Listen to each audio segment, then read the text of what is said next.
శుక్లాంబరధరం విష్ణుం శశివర్ణం చతుర్భుజం ప్రసన్నవదనం ధ్యాయేత్ సర్వవిఘ్నోపశాంతయే.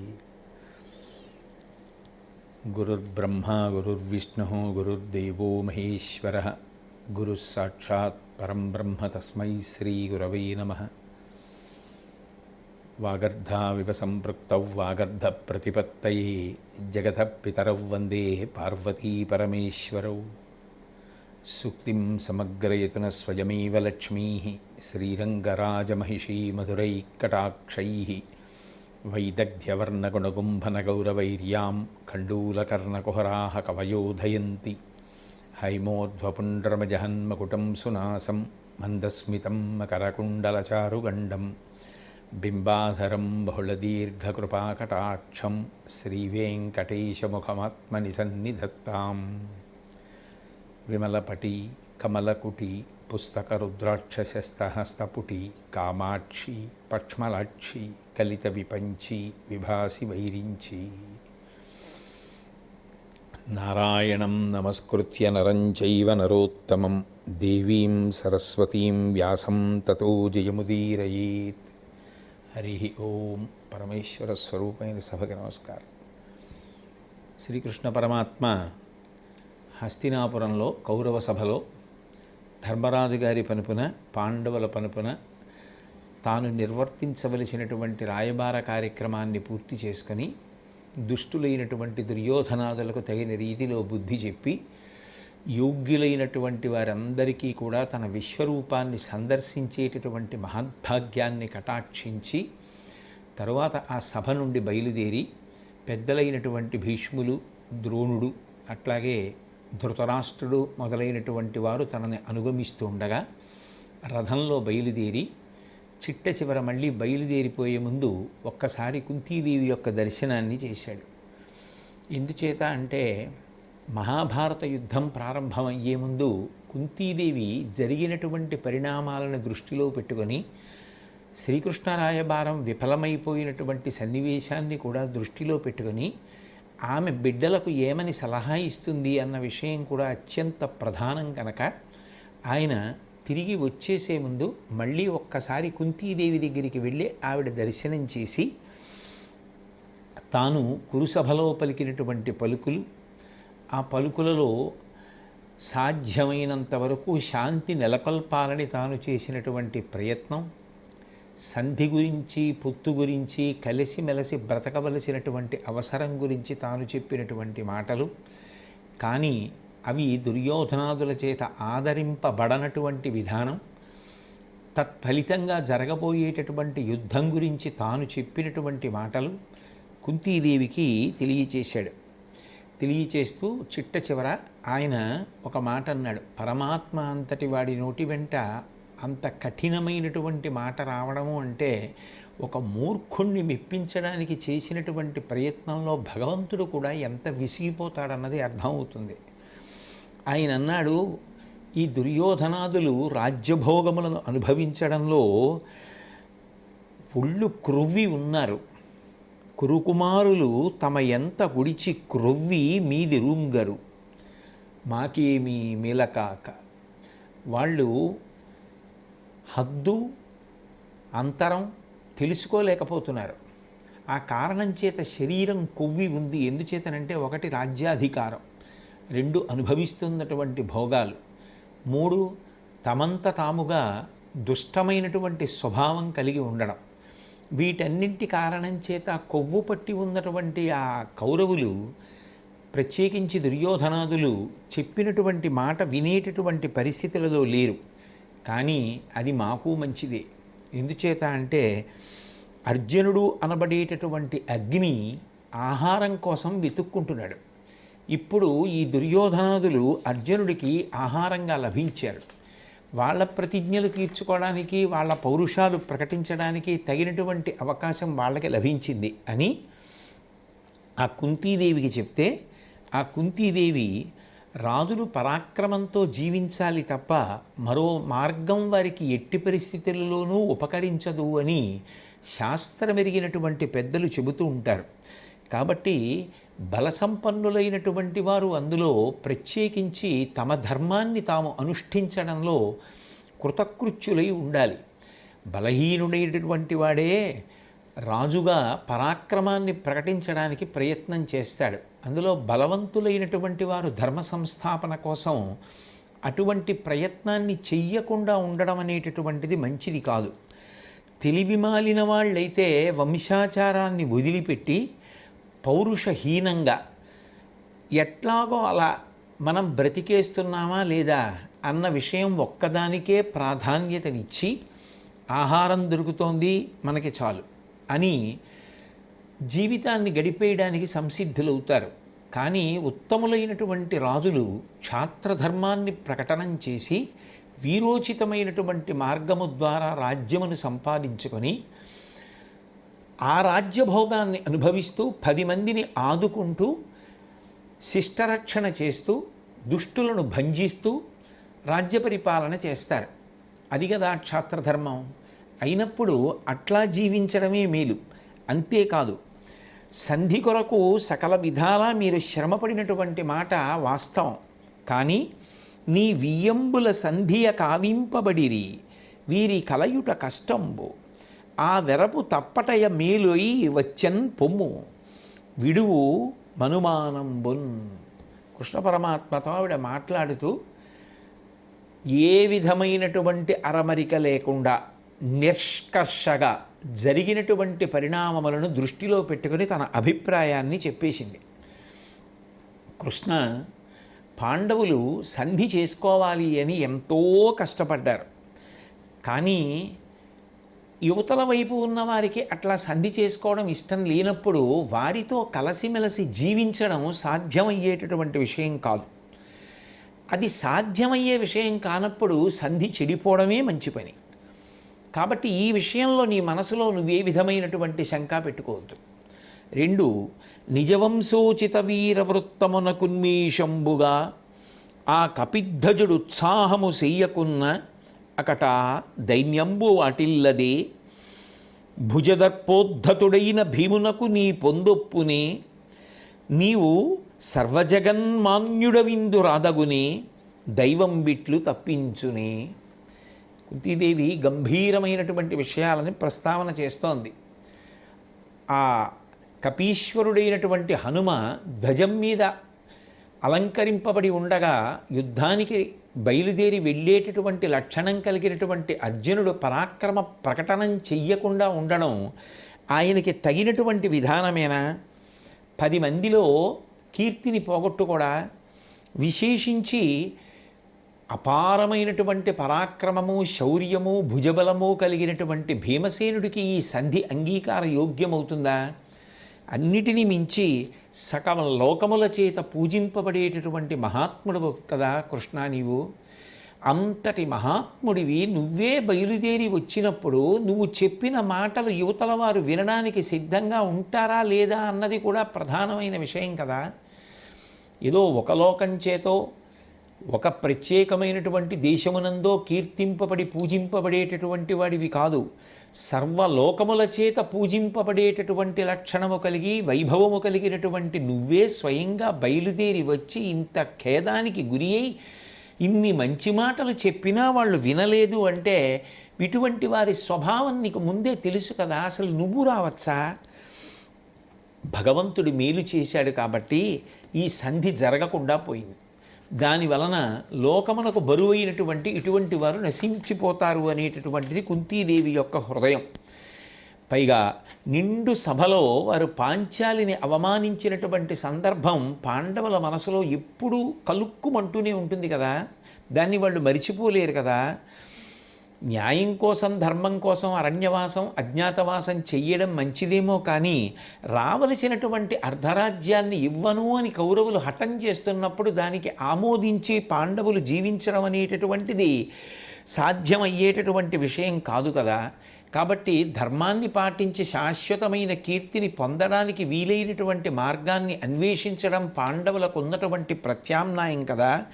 కాబట్టి వారికి యుద్ధము తరుణోపాయము, యుద్ధము కన్నా మార్గం ఉండదని కుంతీదేవి నిష్కర్షగా చెప్తే శ్రీకృష్ణ పరమాత్మ ఆమె దగ్గర వీడ్కోలు తీసుకుని బయలుదేరే ముందు ప్రియమార ఆ కుంతీదేవి శ్రీకృష్ణ పరమాత్మని కౌగిలించుకొని ఆ గోవిందుడు ఆ కుంతీదేవికి నమస్కారం చేస్తే ఆయనకి ఆశీర్వచనం చేసి నేను సంతోషంగా ఉన్నాను, సుఖంగా ఉన్నాను అని చెప్పి నా బిడ్డలకి చెప్పు, భుజ పరాక్రమం చేత రాజ్యాన్ని సంపాదించుకొని బ్రతకమని నేను చెప్పానని చెప్పు, పుండరీకాక్ష వెళ్ళిరా అని ఆ కుంతీదేవి శ్రీకృష్ణ పరమాత్మని వీడ్కొలిపి ఉపప్లావ్యానికి బయలుదేరడానికి అనుమతినిచ్చింది. శ్రీకృష్ణ పరమాత్మ బయలుదేరుతున్నారు. బయలుదేరుతూ ఆ వెంట వచ్చినటువంటి ధృతరాష్ట్రుడు మొదలైనటువంటి వారిని అక్కడే నిలిపి తాను రథం ఎక్కుతూ కర్ణుడి వంక చూసి ఆయన చేయి పట్టుకొని, ఓయ్ కర్ణుడా, నన్ను సాగనంపి వద్దు కానివి రావోయ్, నా రథం ఎక్కమని కర్ణుడిని రథం ఎక్కించుకొని బయలుదేరారు. అంటే కర్ణుడు తనతో కొంత దూరం వచ్చి తనని సాగినంపి వెనక్కి రావాలన్నది ఆయన ఉద్దేశ్యం. భగవంతుని యొక్క చేష్టితములు అంత తేలికగా అందేవి కావు. ఆయన ఏం చేసినా పరమ పవిత్ర హృదయంతో చేస్తాడు. ఆయనకి రాగద్వేషాలు ఉంటాయి. ఆయనకి ఎవరి మీద రాగము ఉండదు, ఎవరి మీద ద్వేషము ఉండదు. ఎక్కడ ఏ చిన్న మంచి ఉన్నా ఆ మంచి లోకమునకు తెలియాలని ప్రయత్నం చేసేటటువంటి లక్షణము కలిగినటువంటి మహానుభావుడైన అటువంటి కృష్ణ పరమాత్మ ఆ కర్ణుడి యొక్క చేయి పట్టుకొని తన రథం ఎక్కించుకొని బయలుదేరి వెడుతుంటే ఆ మార్గమునకు రెండు వైపులా అనేక మంది నిలబడి శ్రీకృష్ణ పరమాత్మ యొక్క దివ్యమంగళమూర్తిని కన్నులార దర్శనం చేస్తూ ఆనందపడుతూ వీడ్కోలు పలికారు. ఆ కృష్ణ పరమాత్మ కర్ణుడితో కలిసి బయలుదేరిపోయిన తరువాత అంతఃపురానికి తిరిగి వచ్చినటువంటి దుర్యోధనుడి వంక చూసి భీష్మ ద్రోణులు ఒక మాట అన్నారు. ఇవాళ కుంతీదేవి మాట్లాడినటువంటి మాటలు, శ్రీకృష్ణ పరమాత్మ మాట్లాడినటువంటి మాటలు విన్నావు కదా. ఇత పూర్వం ఎప్పుడూ కూడా అంతటి గంభీరమైనటువంటి వ్యక్తిత్వం కలిగినటువంటి ఆ ఇద్దరు ఇటువంటి మాటలు మాట్లాడడం, అంటే కొంచెం కఠినమైన రీతిలో మాట్లాడడం మనం ఎప్పుడూ వినలేదు. అంటే భీష్మద్రోణుల యొక్క హృదయం ఏమిటి అంటే వాళ్ళు ఇంకా ఎంత విసిగి వేసారిపోయారు. నీకు ఏది చెప్పినా నువ్వు వినవు, యుద్ధము తప్ప నీకు ఇంకొకటి అక్కర్లేదు. కానీ ఇప్పటికే ధర్మరాజు గారు అనబడేటటువంటి సముద్రం యొక్క ఓర్పు చిలీలి కట్ట దాటిపోయింది. ఇక యుద్ధాన్ని ఆపడం అంత తేలికైనటువంటి విషయం కాదు. మాకు తోచినటువంటి కర్తవ్యాన్ని నిష్కల్మష హృదయంతో చెప్తున్నాం. ఇప్పటికైనా ఆఖరి అవకాశాన్ని వినియోగించుకో. ఉపప్లావ్యంలో ఉన్నటువంటి ధర్మరాజుని కలుసుకో దుర్యోధన, కలుసుకొని సంధి చేసుకునేటటువంటి ప్రయత్నం చెయ్యి. శ్రీకృష్ణ పరమాత్మ చాలా దూరం వెళ్ళకముందే రథంలో ఆయనని అనుగమించి ఆయన చెప్పినటువంటి మాట వినడానికి ప్రయత్నం చెయ్యి అని చెప్తే దుర్యోధనుడు వాళ్ళిద్దరి వంక చాలా కోపంతో చూసి ఏ సమాధానము చెప్పకుండా ఉండిపోయాడు. భీష్మద్రోణులు తమ తమ ఆసనముల మించి లేచి వెళ్ళిపోయే ముందు ఒక్క మాట అన్నారు. అంటే ఇంకా ఎంతగా అందరూ విసిగిపోతున్నారో చూడండి. ఒక్క వ్యక్తి యొక్క మూర్ఖత్వం ఏదైనా ఉండొచ్చేమో, కానీ అంతమంది చెప్పినా విననటువంటి మాట వినని మూర్ఖత్వం ఉందే, అది ఎంత పరమ ప్రమాదకారో. అసలు కొందరి మనసులు అంత మూర్ఖత్వంతో ఎలా ఉంటాయో, ఎవరు చెప్పినా ఎంత చెప్పినా యువతల వారు ఎంత నలుగుడు పడిపోతున్నా ఎంత కష్టపడుతున్నా అదేమీ పట్టించుకోకుండా నేనేమనుకున్నానో అదే జరగాలి అని అనుకునేటటువంటి మనస్తత్వం ఎంత భయంకరమైన మనస్తత్వమో. దాని చేత ఏదో ఒక వ్యక్తికి ఉపద్రవం రావడం కాదు, ఎంతమందికి ఉపద్రవం ఏర్పడుతోందో ఆలోచించినటువంటి భీష్మద్రోణులు చిట్ట చివర ఒక మాట అన్నారు. మేము సంసారమునకు ఆవలి తీరము చేరిపోయినటువంటి వాళ్ళం, ఇక మాకు పోరాడడానికి భయపడవలసినటువంటి అవసరం లేదు, ఇక చిట్ట చివరికి వచ్చేసిన వాళ్ళం.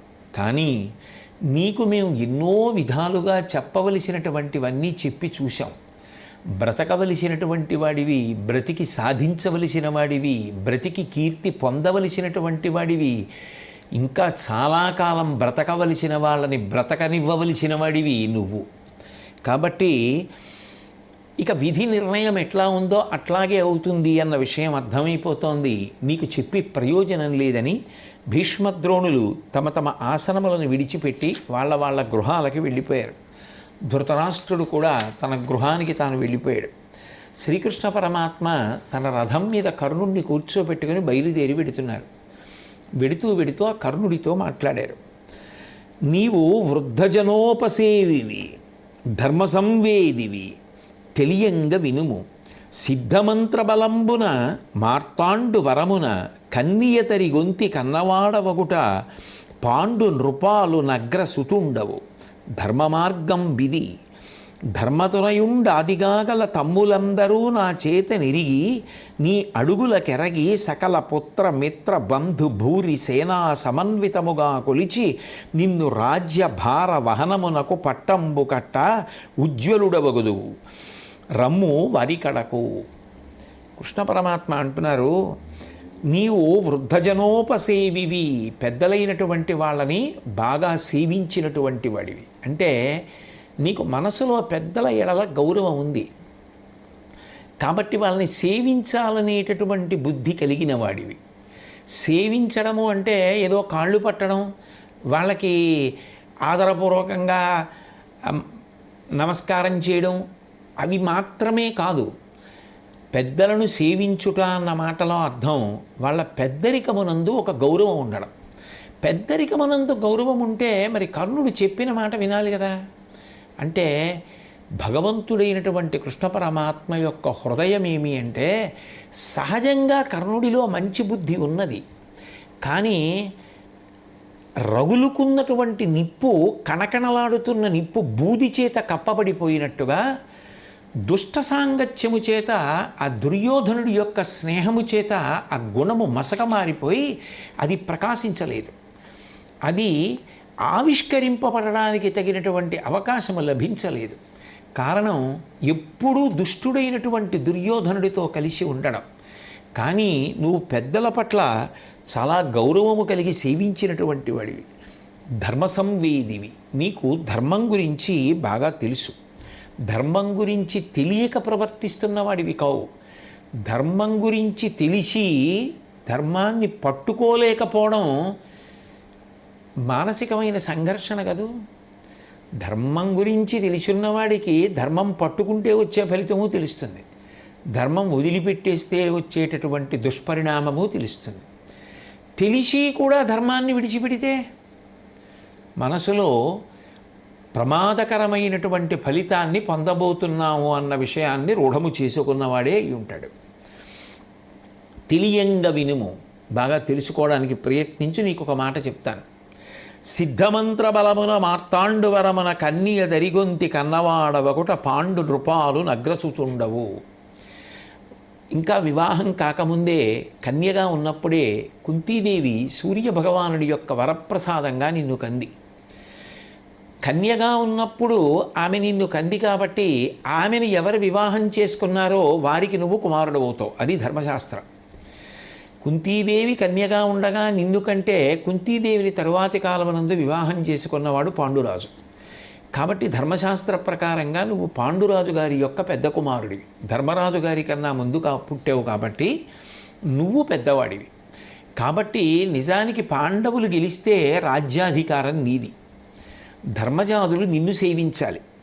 నేను వాళ్ళకి ఈ మాట చెప్తాను, వాళ్ళు నా మాట నమ్మకపోవడం అన్న విషయం ఉండదు. కుంతీదేవి యొక్క పెద్ద కుమారుడు ఈ కర్ణుడైనటువంటి కారణం చేత మీకు అన్నగారు అని చెప్తాను. అప్పుడు ఈ రాజ్యమంతా కూడా నీకు దక్కుతుంది. నువ్వు పట్టాభిషేకం చేసుకొని నువ్వు పరిపాలన చెయ్యాలి. ఉజ్వలమైనటువంటి రీతిలో నువ్వు పరిపాలన చేస్తుంటే పాండవులందరూ కూడా నిన్ను సేవిస్తారు. నేను ఈ మాట వాళ్ళతో చెప్తాను. కాబట్టి నువ్వు నాతో పాటు ఇప్పుడు రథంలో ఆ ఉపప్లావ్యానికి రా అని పాండవ సామ్రాజ్యానికి అంతటికీ కూడా నువ్వు పట్టాభిషిక్తుడవైతే విశేషమైనటువంటి ప్రభతో ప్రకాశిస్తూ రథమెక్కి మహోత్సవంతో నువ్వు పురవీధులలో వెడుతూ ఉంటే ధర్మరాజు గారు నీకు వింజామరలు ఇస్తాడు. ధర్మరాజు యువరాజు అవుతాడు. భీమసేనుడు నీకు తెల్లటి గొడుగు పడతాడు, అర్జునుడు రథసారథ్యం చేస్తాడు నీకు. మిగిలినటువంటి రాజులు నకుల సహదేవుడు, అభిమన్యుడు, మిగిలిన వారు, నేను అందరం కలిసి నిన్ను పరివేష్టించి వెనక వస్తూ ఉంటాం. దేవేంద్ర వైభవంతో ఇట్లా పట్టాభిషేకం పొందవలసినటువంటి వాడివి నువ్వు. ఇటువంటి పట్టాభిషేకం పొందవలసినటువంటి నువ్వు ఇట్లా బ్రతకవలసిన అవసరం లేదు, దుర్యోధనుణ్ణి సేవించవలసిన అవసరం నీకు లేదు కదా.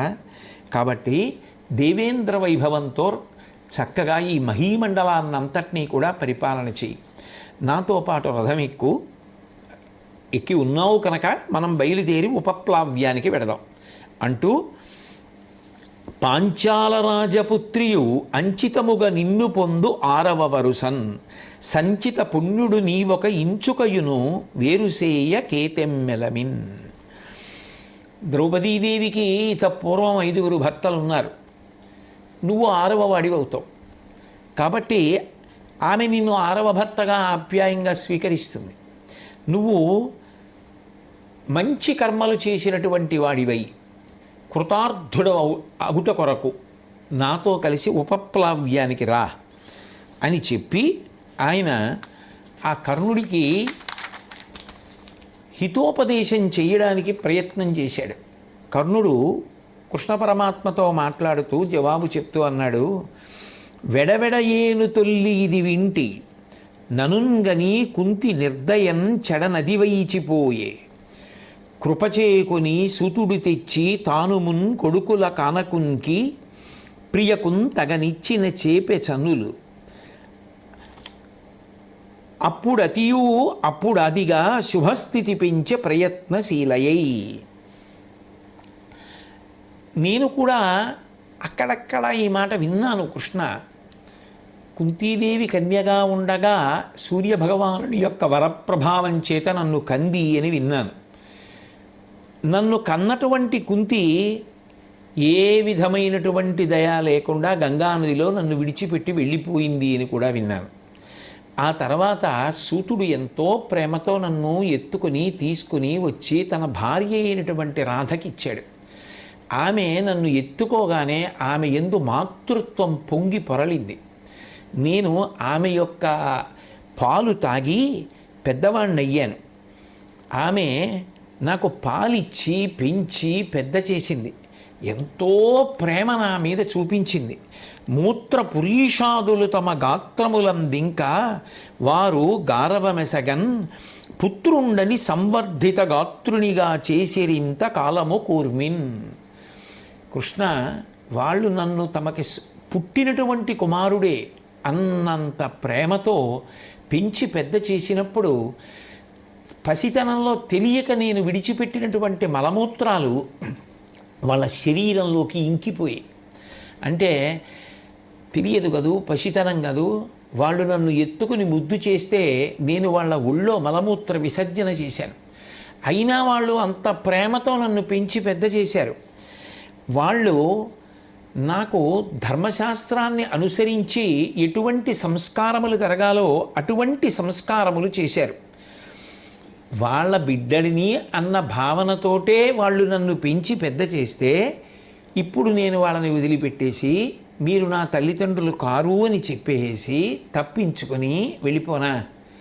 మొట్టమొదటి విషయం, ఒకరు పుట్టగానే గంగలో వదిలేశారు, వేరొకరు స్వంత బిడ్డగా భావించి పెంచి పెద్ద చేశారు.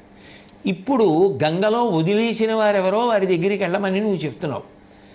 అంత ప్రేమతో ఇంతకాలం పెంచి పెద్ద చేసిన వాళ్ళ దగ్గరికి వెళ్ళి నేను మీ బిడ్డను కాను అని చెప్పి వెళ్ళిపోగలిగినంత క్రౌర్యం నా మనసులో ఉందంటావా కృష్ణ?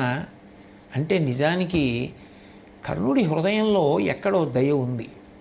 అది లేకపోతే అసలు కృష్ణుడు ఈ ప్రతిపాదన చెయ్యగానే నిజానికి చేయబడినటువంటి ప్రతిపాదన సామాన్యమైనటువంటి విషయం కాదు.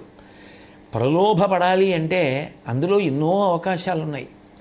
ఇన్ని అవకాశాలున్నా పెంచి పెద్ద చేసినటువంటి తల్లిదండ్రులు జ్ఞాపకానికి వచ్చారు అంటే వాళ్ళని నేను మోసం చేయలేను, వాళ్ళని వదిలిపెట్టలేను, ఇప్పుడు నేను మీ కొడుకుని కాను అన్న మాట నేను అనలేను అన్నాడు అంటే ఎక్కడో మనసులో మెత్తతనం ఉన్నది. కానీ ఆయన దురదృష్టమో ఏమో, అది పెరిగి పెద్దదై సంస్కారముగా ఫలించడానికి కావలసిన వాతావరణం, సన్నివేశం, సమయం, సందర్భం, కాలం ఆయనకి అనుకూలించలేదు. నేను పెద్దలను భక్తితో సేవిస్తానని, ధర్మం తెలిసిన వాణ్ణని నువ్వు అన్నావు కృష్ణ. నా తల్లి అయినటువంటి రాధ, ఆ తండ్రి అయినటువంటి అధిరథుడు నాకు పుట్టినప్పటి నుంచి వైదికమైనటువంటి సంస్కారములు వాళ్ళ కుటుంబంలో ఏం జరగాలో అవన్నీ చేయించారు. ఇప్పుడు నేను వాళ్ళని వదిలిపెట్టి పాండవుల యొక్క సోదరుణ్ణి అని చెప్పుకొని రావడానికి నా మనసు ఇష్టపడదు. అన్నిటినీ మించి నా సోదరులు, నాకిష్టమైనటువంటి వాళ్ళు అందరూ దుర్యోధనుడి పక్షంలో ఉన్నారు. ఇప్పుడు వాళ్ళందరూ రారు. కానీ నేను వాళ్ళందరినీ వదిలిపెట్టేసి నేను ఇప్పుడు వాళ్ళ సోదరుణ్ణి అని అటువైపుకి వచ్చేయడానికి నా మనసు అంగీకరించదు. ఇంతమందితో ఇంతకాలం కలసి మెలసి బ్రతికి ఇప్పుడేదో ఒక సత్యం తెలిసింది అని నేను వాళ్ళని వదిలిపెట్టి రాలేను. ఎందుకంటే నేను ఒక మనిషిని, నాకు మనసు ఉంది. ఆ మనసుకి కొంత ఆప్యాయతలు ఉన్నాయి. వాటన్నింటినీ త్రోసిరాజని ఏదో నేను పొందబోయే వైభవం కోసం ఇన్నిటిని వదిలిపెట్టి నేను రాలేను. అది నా వల్ల అయ్యేటటువంటి పని కాదు. పైగా సూతసుటుండు వీడనక సూనుల తమ్ముల కంటే నాకు సంప్రీతియునర్చి తేజమును పెంపును నాటికి నాటికి అగ్గలంబై తనరార నన్ను తన ఎంతటి మానిసి చేసియుండా నేనే తగువూది ఆ కురుకులేశ్వరు బాయుదు ముట్టవచ్చినన్. నిజంగా ఆలోచిస్తే కృష్ణ, నేను దుర్యోధనుడి వలన పొందినటువంటి ఉపకారం చాలా చాలా గొప్పది. ఎందుకంటే ఆ దుర్యోధనుడు తన తమ్ముల్ని ఎంత ప్రీతితో చూస్తాడో, తన కుమారుల్ని ఎంత ప్రీతితో చూస్తాడో అంతకన్నా ఎక్కువ ప్రీతితో నన్ను చూశాడు. అతని దగ్గర ఉన్న కాలంలో నా పరాక్రమం దినదినాభివృద్ధి చెందింది. నేను పొందినటువంటి వైభవం దినదినాభివృద్ధి చెందింది. ఇప్పుడు దుర్యోధనుడు తాను ఎంతటివాడో నాకు అంతటి గౌరవాన్ని కట్టపెట్టాడు. అంతటి గౌరవాన్ని కట్టపెట్టినటువంటి దుర్యోధనుణ్ణి యుద్ధం ప్రారంభమయ్యే ముందు వదిలిపెట్టి వెళ్ళిపోవడం అనేటటువంటిది ఏ ధర్మం అవుతుంది? నువ్వే కదూ అన్నావు, ధర్మం తెలిసిన్నవాడివి అన్నావు కదా. ఇంతకాలం నన్ను నమ్ముకుని పెంచి పెద్ద చేసి తనంత వాణ్ణి చేసిన వాణ్ణి యుద్ధానికి ముందు వదిలిపెట్టి వెళ్ళిపోనా? అప్పుడు నేను ఏ ధర్మం ఆచరించిన వాడిని అవుతాను? ఇక ఈ స్థితికి వచ్చేసిన తరువాత వదిలిపెట్టి వెళ్ళిపోయి నిందపడే కన్నా చావురేవో ఇటుండిపోవడమే మంచిది. పైగా సుయోధనుడు సంగ్రామంలో అర్జునుడికి నేను సరి అయినటువంటి సమాధానం ఇవ్వగలిగినటువంటి యోధుణ్ణి అని నమ్మి ఉన్నాడు. నేను ఉన్నానన్న ధైర్యంతో యుద్ధానికి వెడుతున్నాడు. అర్జునుడితో నేను మాత్రమే యుద్ధం చెయ్యగలను, అర్జునుడిని మట్టు పెట్టగలను అన్న నమ్మకంతో ఉన్నాడు. ఇటువంటి పరిస్థితులలో నేను దుర్యోధనుడిని వంచి చిట్ట చివరి నిమిషంలో వదిలిపెట్టేసి నేను ఆవలిపక్షానికి వచ్చేస్తే దుర్యోధనుడు మానసికంగా ఎంత చితికిపోతాడు. ఇంతకాలం నాకు ఉపకారం చేసినటువంటి వాడికి చిట్ట చివరిలో నేను చూపించవలసినటువంటి కృతజ్ఞత అదే. కాబట్టి నేను చెయ్యలేను. పైగా రణరంగంలో నేను అర్జునుడు ఒకరినొకరు ఎదుర్కొంటామని లోకం అంతా ఎదురు చూస్తోంది. లోకమంతా నమ్మేది కూడా అదే, కర్ణార్జునుల మధ్య యుద్ధం జరుగుతుంది అని. అటువంటిది అటు అర్జునుడికి అపకీర్తి, కర్ణుడితో యుద్ధం జరగనే లేదు. అసలు అర్జునుడు ఏదో పెద్ద కురుక్షేత్ర యుద్ధ భూమి యందు కర్ణుడి యొక్క పొగరని చేస్తాడు, కర్ణుడిని సంహరిస్తాడని అనుకున్నాం. చిట్ట చివరి నిమిషంలో కర్ణుడు అర్జునుడి పక్షంలోకి వెళ్ళిపోయాడు, యుద్ధం చెయ్యలేదంటారు. అర్జునుడికి అపకీర్తి. ఏమో కర్ణుడు ఆవలి పక్షంలో ఉంటే ఏ ప్రమాదం జరుగుతుందో అని అర్జునుడు కర్ణుడు ఈవలి పక్షంలోకి రావడానికి అంగీకరించాడని కూడా లోకం అనొచ్చు. అందుచేత అర్జునుడికి అపకీర్తి రావచ్చు. 2, అర్జునుడితో యుద్ధం చెయ్యడానికి భయపడి శక్తి లేక నేను ఇటువైపు నుంచి అటువైపుకి వెళ్ళిపోయాననొచ్చు. అప్పుడు నాకు అపకీర్తి. కాబట్టి మిక్కిలి మంచి మనసు కలిగినటువంటి వాడి కనుక కృష్ణ నాకు మేలు జరగవలసినటువంటి విధానం ఇది అని నాకు చేయవలసినటువంటి బోధ చేశావు. కానీ ఇది నేను అంగీకరించదగినటువంటి విషయం కాదు. నాకు మాత్రం ఒక్క విషయం జరిగితే చాలు, నేను కుంతీపుత్రుడను అన్న రహస్యం బయటికి రాకుండా నీ హృదయంలోనే ఉంచుకో చాలు, అది అలాగే ఉండిపోని, అది బయటికి రాకూడదు అంటూ కర్ణుడు ధర్మరాజు గారి గురించి మాట్లాడుతూ, ధర్మతనయుండు తాను నా తమ్ముడగుట ఎరిగినే నీయు సామ్రాజ్యమేలపూను, అట్టి ధార్మికుడు ఆధిపత్యంబు చేయవలవదే శాశ్వతముగ వసుధకెల్లా. శ్రీకృష్ణ, ధర్మరాజు గారికి నేను అన్నయ్యని అని తెలిసిందనుకో, ధర్మరాజు రాజ్యాన్ని పరిపాలన చేస్తాడా? చెయ్యడు. నాకు పట్టాభిషేకం చేస్తాడు. నిజానికి ధర్మరాజు లాంటి ధర్మమూర్తి ఎక్కడుంటాడు? అటువంటి మహానుభావుడు పట్టాభిషేకం పొందాలి. ఆయన శాశ్వతంగా ఎప్పటికీ ఈ భూమినంతటినీ పరిపాలించాలి తప్ప నేను కాదు రాజ్య పరిపాలన చెయ్యవలసిన వాడను. ధర్మరాజు యొక్క హృదయం నాకు తెలుసు. నేను అన్నయ్యని అని తెలిస్తే మాత్రం ధర్మరాజు రాజ్యాధికారం స్వీకరించాడు, నాకే పట్టాభిషేకం చేశాడు. అనుజులు ఋత్విజులుగా ఈ పని ఇటు చేయమను నీ ఉపద్రష్టవుగా విను కురు కుమార పశు విశసనమున రణయజ్ఞమతడు సమ్మతి చేయున్. కృష్ణ, జరగబోయేటటువంటి యుద్ధం ఒక గొప్ప యజ్ఞం లాంటిది. అటువంటి యజ్ఞంలో నువ్వే ఉపద్రష్టవు.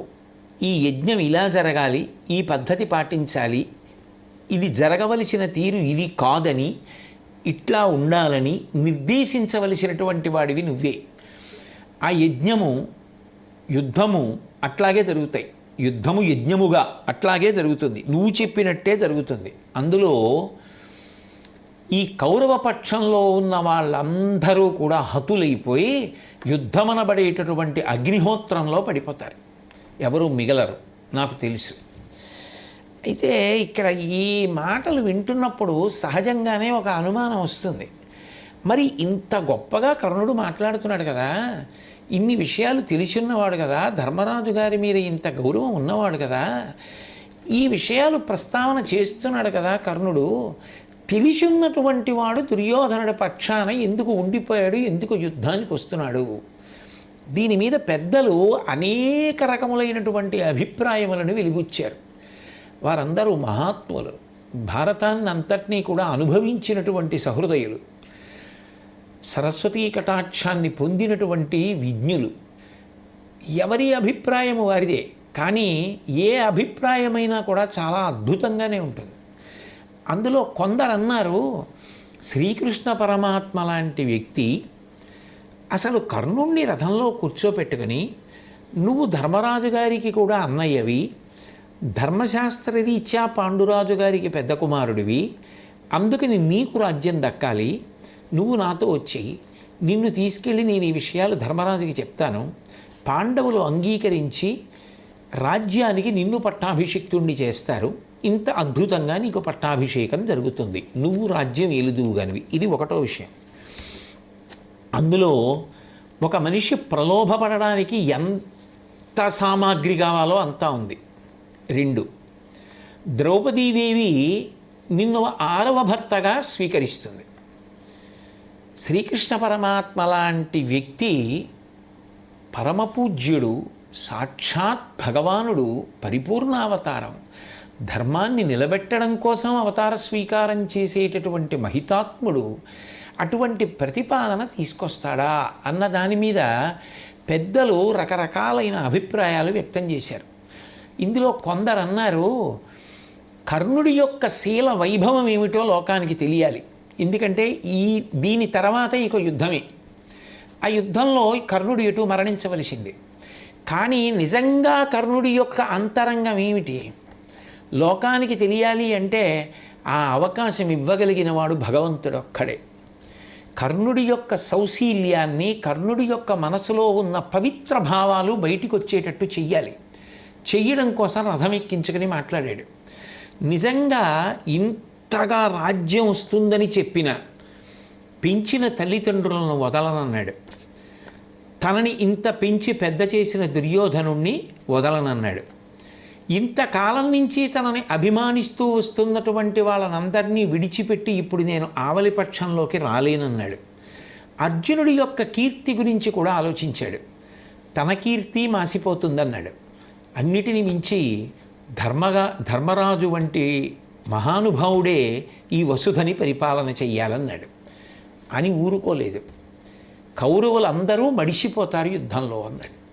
మరి ఇన్ని తెలుసున్నవాడు అర్జునుడిని చంపుతాను నేనున్నాను నీకెందుకు అన్నాడు అంటే దానికి పెద్దలు అన్నారు, ఆయన ప్రత్యక్షంగా ప్రస్తావన చెయ్యట్లేదు కానీ ఎంత సిగ్గుపడ్డాడో ఎంత చిన్నపుచ్చుకున్నాడు అనడానికి ఉదాహరణ ఒక్క విషయంలోనే.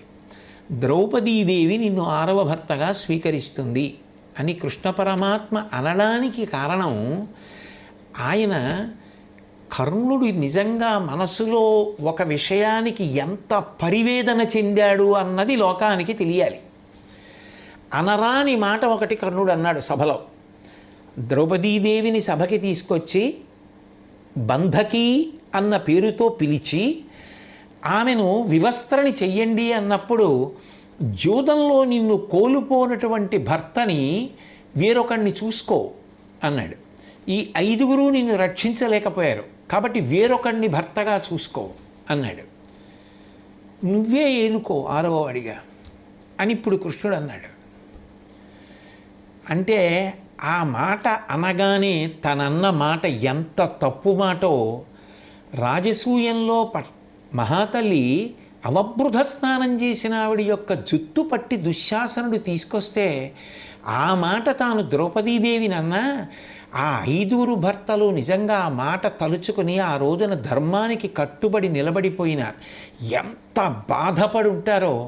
ఆమెని వివస్త్రని చేయమన్నప్పుడు పాండవుల యొక్క బట్టలు తీయించినప్పుడు తాను ఎంత చెయ్యకూడని పని చేశాడో, తాను ఎంత బాధపడ్డాడో, ఆ చేసిన పాపం కట్టి కుడిపేస్తుంది మమ్మల్ని, మేము బ్రతకం, ఖచ్చితంగా యుద్ధంలో చచ్చిపోతాం, ఎట్టి పరిస్థితుల్లో బ్రతికే అవకాశం లేదు. ఎందుకనంటే ధర్మము ధర్మమే. ఒక మహాపతివ్రత పట్ల మేము ప్రవర్తించకూడని రీతిలో ప్రవర్తించాం కాబట్టి ఇక బ్రతకడం అన్న మాట లేనే లేదు. ధర్మం తన పని తాను చేసేస్తుంది. కర్ణుడు కుపితుడై ఉన్నాడు మనసులో, ఇది సత్యం అన్న విషయం లోకానికి తెలియాలి. అంటే ఆ అవకాశం భగవంతుడు తప్ప ఉదారంగా ఎవరు ఇవ్వగలరు? ఎవరిస్తే మాత్రం కర్ణుడు మాట్లాడతాడు? ఎవరి దగ్గర మనసు విప్పి మాట్లాడగలడు? పరమపూజ్యుడు కృష్ణ పరమాత్మ కనుక ఆయన దగ్గరే చెప్పుకోగలడు. అందుకే ఇక మళ్ళీ రాజ్యం గురించి పట్టాభిషేకం గురించి నాకు పాండవులు రాజ్యాధికారం వద్దు ధర్మరాజు గారికి దక్కాలన్నాడు కానీ అసలు ద్రౌపదీదేవి విషయాన్ని కానీ ఆమె పేరు కానీ ఎత్తలేకపోయాడు. అంటే మనసులో ఎంత కుపితుడైపోయాడో అన్న మాట బహుశా ఆయన్ని ఎంత కాల్చి ఉంటుందో అర్థమవుతోంది. అందుకని కర్ణుడి మనసులో పొందినటువంటి పరివేదన ఏదైతే ఉందో ద్రౌపదీదేవి పట్ల తాము చేసినటువంటి అపచారం తమని పుత్రమిత్ర కళత్రాదులతో నశింపచేసేస్తుంది అన్న రూఢమైన అభిప్రాయంతో కర్ణుడు ఉన్నాడు. అది తప్పే అని మనసులో నిశ్చయాత్మకంగా ఉన్నాడన్న విషయం లోకమునకు తెలియడానికి కృష్ణ పరమాత్మ అవకాశాన్ని కల్పించి అన్నాడు అని కొంతమంది పెద్దలు అన్నారు. మరికొంతమంది పెద్దలు అన్నారు, కాదు పట్టాభిషేకం జరుగుతున్నప్పుడు మిగిలిన వారందరూ కూడా పవిత్ర జలాలు పట్టుకుని అభిషేకానికి ఎలా వస్తారో అలా మనసులో అరమరిక లేకుండా ద్రౌపదీదేవి వస్తుందన్న భావనతో అన్నాడని కొంతమంది అన్నారు. మరికొంతమంది అన్నారు, ఇద్దరే ఉన్నారు కాబట్టి 3వ వ్యక్తి లేడు కాబట్టి ఇప్పుడు వాళ్ళిద్దరూ మాట్లాడుకున్న మాటల వలన ఎంత తీవ్ర స్థాయిలో కర్ణుడికి ఏ ఆశ చూపినా దుర్యోధన పక్షాన్ని విడిచిపెట్టి రానన్నాడు అంటే నిజంగా కర్ణుడి యొక్క అంతరంగం ఒక కోణంలో ఆలోచించినప్పుడు ఎంత సంస్కారవంతమో, ఎక్కడ పెరిగాడో, ఎక్కడ తిన్నాడో, ఎక్కడ అభివృద్ధి చెందాడో దాని పట్ల ఉన్న కృతజ్ఞతాభావం, ఆ ప్రేమ, అతనిలో ఉన్న సంస్కారం లోకానికి తెలియచెప్పడానికి కృష్ణుడిచ్చిన అవకాశము అన్నారు. మరికొంతమంది అన్నారు, కాదు, ధృతరాష్ట్రుడు పరమ దుర్మార్గుడు, స్పష్టంగా ఆ విషయం తెలుసు. నిజంగా చెప్పాలి అంటే దుష్టచతుష్టయం కన్నా పరమ దుర్మార్గుడు ధృతరాష్ట్రుడే. అంతటి పరమ దుర్మార్గుడైనటువంటి ధృతరాష్ట్రుడికి కూడా కృష్ణ పరమాత్మ తన విశ్వరూపాన్ని దర్శించడానికి అవకాశం కల్పించారు. ఎందుకు కల్పించారు అంటే ఒకే ఒక్క కారణానికి కల్పించారు. విదురుడు, సంజయుడు వంటి పరమ ధర్మవేత్తలు, నీతి తత్పరులు, ఎప్పుడూ ధర్మాన్ని మాట్లాడేటటువంటి వారితో అంటకాగి ఉంటాడు. ఏకాంతంలో ఉన్నప్పుడు వాళ్ళు నిందించినా కూడా ఏమనుకోడు. సత్పురుషులతోటి సహవాసం ఉన్నది కాబట్టి దాన్ని అడ్డుపెట్టి, ఆ పుణ్యాన్ని అడ్డుపెట్టి విశ్వరూప సందర్శనానికి అంధుడైన ధృతరాష్ట్రుడికి దివ్యనేత్రమునిచ్చాడు. కానీ మనసులో ఉత్తమమైన సంస్కారము కర్ణుడికి ఉంది అని కర్ణుడి ప్రసంగం ద్వారా తెలుస్తోంది. ఉన్న దుష్టమైనటువంటి స్వభావం ఉన్నటువంటి వాళ్ళతో కలిసి తిరిగితే వచ్చేటటువంటి ఫలితం ఎంత ప్రమాదకరంగా ఉంటుందో అన్నీ తెలిసినా చిట్ట చివరికి దుష్టచతుష్టయంలో ఒకటిగానే మిగిలిపోయి మరణించవలసినటువంటి అగత్యం ఏర్పడుతుంది. స్వభావరీత్యా మంచివాడు, కానీ సంగము మంచిది కాదు, దుర్యోధనాదులతో కూడాడు. దీని ఫలితము తెలియాలి. స్వభావరీత్యా చెడ్డవాడు, కానీ సత్పురుషులతో కూడాడు, దాని ఫలితము తెలియాలి.